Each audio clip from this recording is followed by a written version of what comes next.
Perkenalkan, nama saya Miki Mulyanus. Saya kuliah di Universitas Sancangkuning. Saya jurusan Administrasi Negara.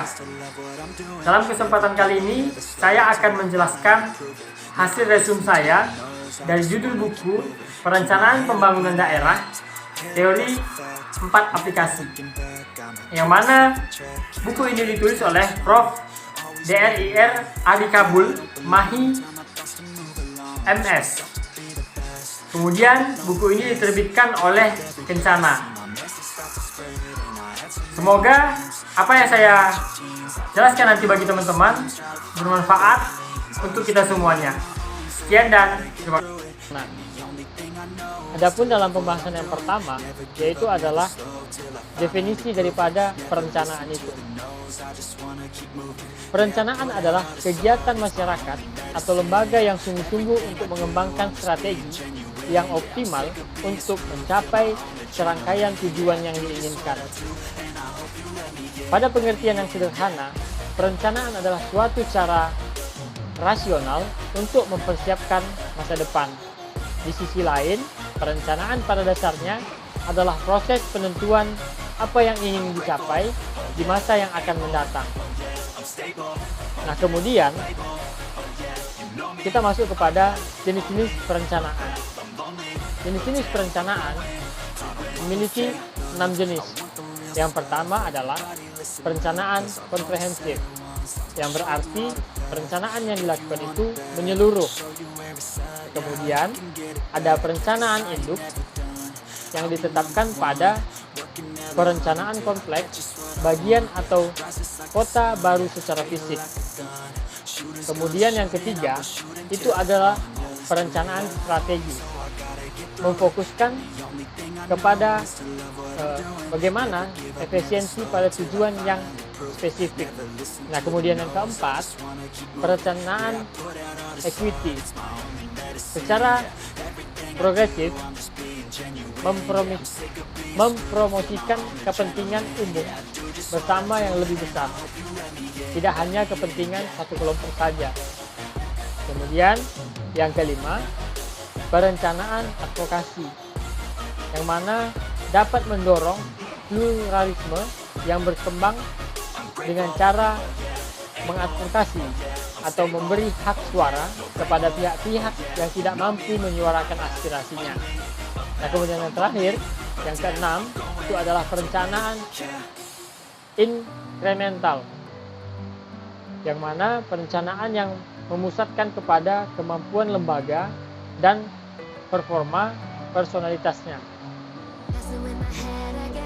Kemudian kita masuk kepada pembangunan. Pembangunan itu adalah upaya berkesinambungan menciptakan keadaan yang dapat menyediakan lebih banyak alternatif yang sah atau valid bagi setiap warga negara untuk mencapai aspirasinya yang lebih humanistik. Secara umum, pembangunan adalah mewujudkan bangsa yang maju, mandiri, dan sejahtera, lahir batin, sebagai tahap landasan bagi pembangunan berkelanjutan menuju masyarakat yang adil dan makmur.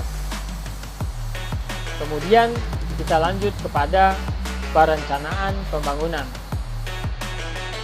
Perencanaan pembangunan dalam Peraturan Pemerintah Nomor 8 2008 dikemukakan bahwa perencanaan pembangunan adalah suatu proses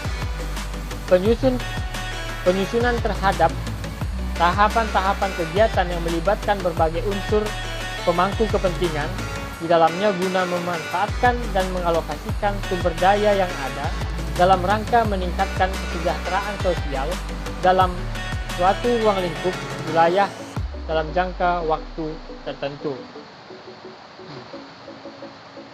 Kemudian kita masuk kepada tujuan perencanaan pembangunan.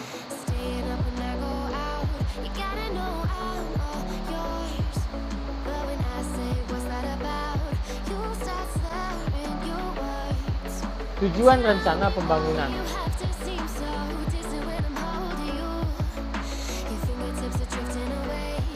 Tujuan rencana pembangunan. Tujuan ini disebut juga dengan sebagai manfaat perencanaan pembangunan daerah, yang mana tujuannya adalah menyusun suatu rencana pembangunan yang merupakan acuan pemerintah untuk melaksanakan pembangunannya.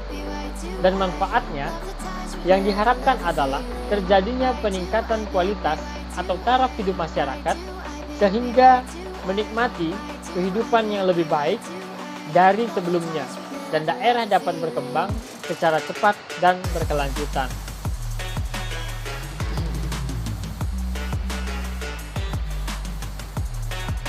Demikian hasil resume saya.